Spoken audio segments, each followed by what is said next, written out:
Hello, my friends. I've come up with a new idea today that I'm going to try for the first time. I have several techniques that I like to do a lot and I go to them often, but I also try to do ones that I don't love and are challenging because I don't want to be a one-trick pony. And so I have an idea for something entirely different. I'm going to be doing a ribbon pour, but instead of, this is an example of one that I really like to do. Put down a solid background and then colored ribbons. But this time, I'm going to put down little puddles of all these multiple colors you see here. And then I'm going to apply black as my ribbon on top of all that. So kind of a reverse of the previous one you just saw there. So I have no idea how that's going to look, but let's give it a go. My colors, I used mixed colors of the rainbow: red, orange, yellow, green, blue, indigo, and violet. And I have black, as I said, as my ribbon color. So I think I'll speed this application up. My hope is to just do very small little puddles randomly all over the canvas. And then I will apply the ribbons and then tilt. So here we go.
Okay, it's kind of fun. Hate to cover it up, but I'm going to, but maybe not with as many ribbons as I normally would. You know, normally the ribbons would be the star of the show, but I think the background is going to be. So, I'm doing it though. I'm curious to see. So here we go.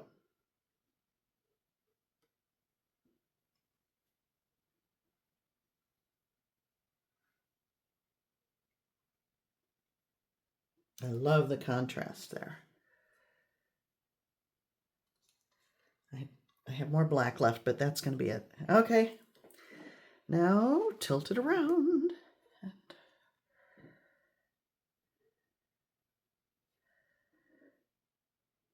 See what happens. See what we get.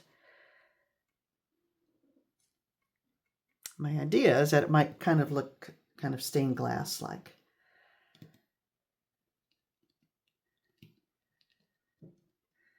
The glassmaker was a little heavy-handed with the black there, but I'm going to tilt that around.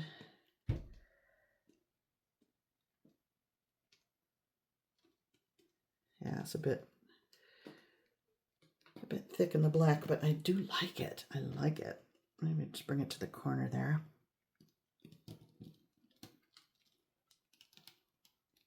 Yeah.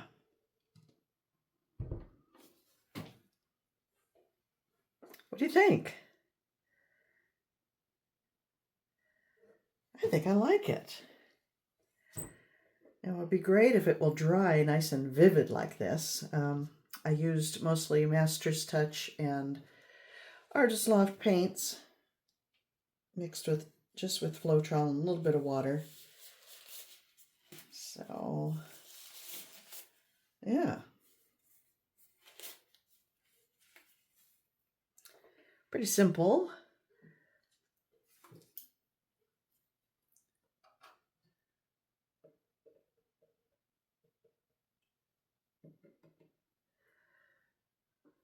Yeah, I think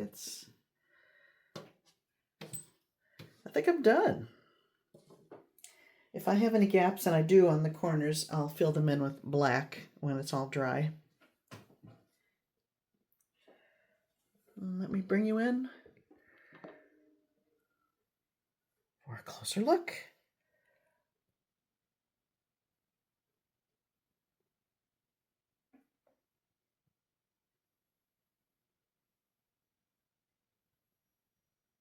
Not much to see on the close-up. It is what it is. So there we have it. Thank you for watching, my friends. I'm almost done with my blue heron. I will show you on my next video. And until then, thanks for watching.